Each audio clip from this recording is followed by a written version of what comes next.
Did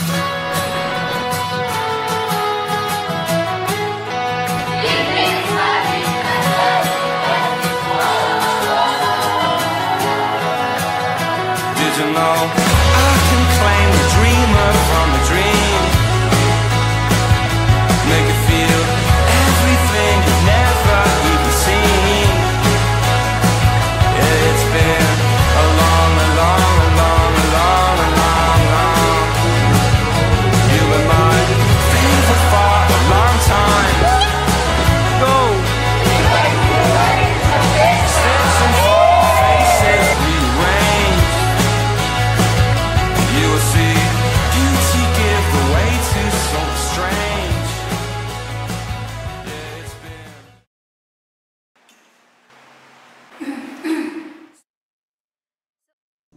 Ano nga ulit yung question? Ay, sorry. So, bakit ka nagstay sa Vicky's? Nagstay ako sa Vicky's kasi nag-enjoy ako mag-serve sa simbahan and dito ko nahanap yung comfort and supportive environment.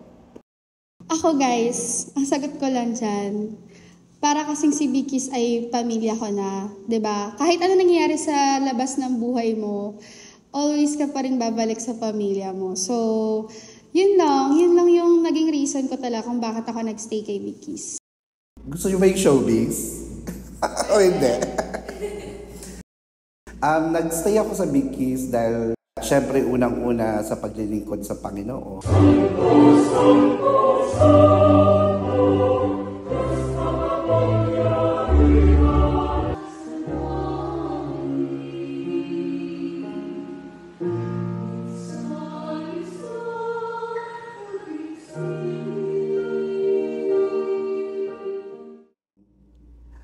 At sa masayang grupo ng Vicky's.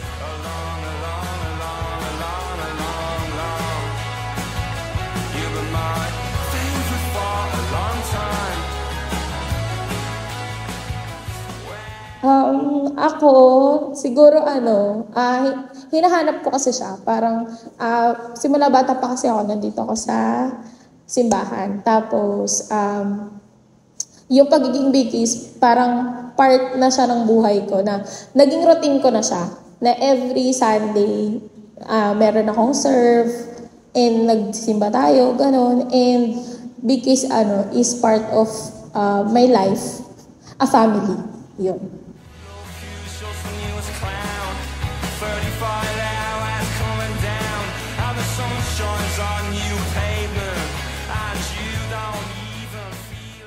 Nag-stay ako sa Vicky's kasi, sure lang.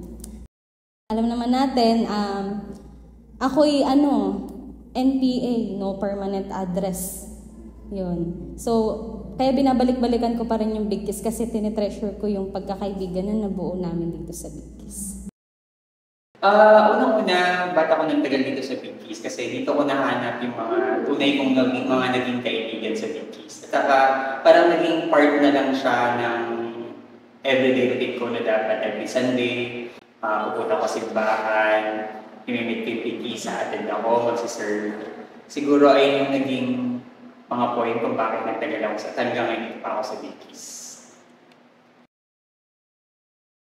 Nagstay ako sa Vicky's kahit na medyo struggling na ngayon dahil sa schedule, sa dami ng ginagawa dahil may trabaho na rin. Kasi para siyang pahinga. Sa dami mong gagawin sa buong linggo, though minsan nakaka-miss out ka ng serve, parang hindi kompleto yung linggo mo nang hindi ka nagsiserve lang, hindi nakikita yung mga kasama mo sa choir. Nag-stay po ako sa Vicky's kasi po, parang kulang po sa sarili ko pag wala po yung Vicky's.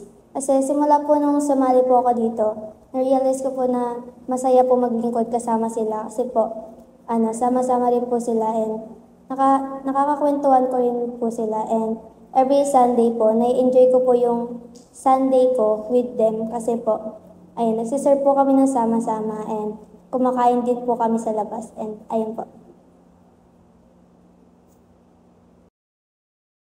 Una sa lahat, kasi ito yung unang choir na tinanggap kami ni Acel.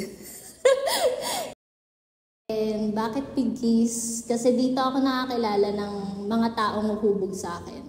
Para maging leader, kung ano ako ngayon, sila yung dahilan. Tapos, though hindi na ako active sa Big Kiss, pero ito pa rin kasi yung hahanap-hanapin mo. Lalo na kapag gusto mo mag-serve, gusto mo mag-practice, gusto mo maging bata ulit. Yun. Uy, naiiyak ako! Hindi na naging seryosa. Yun lang. Ala, Big Kiss talaga eh. Simula na ako ng gano'n.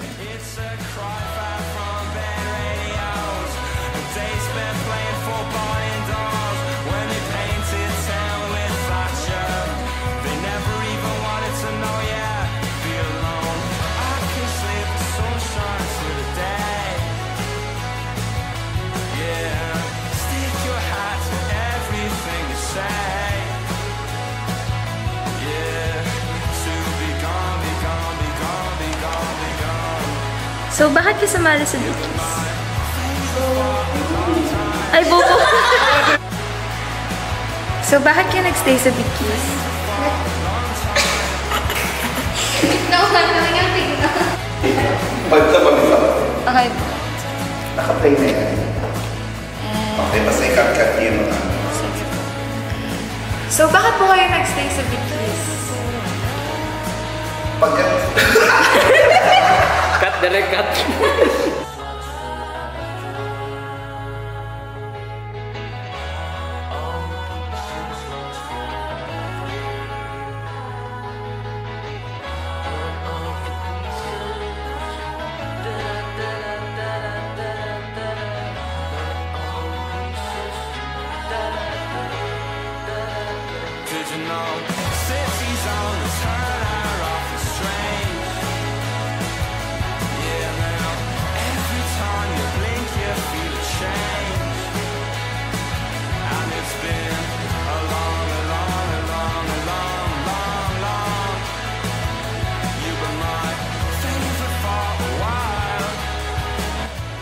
Siguro,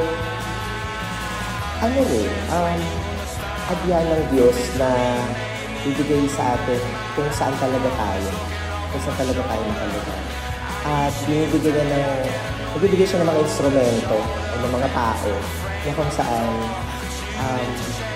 naandoon yung dahilan para makilala mo yung sarili. Siguro yun, nakilala ko kasi yung sarili ko rito.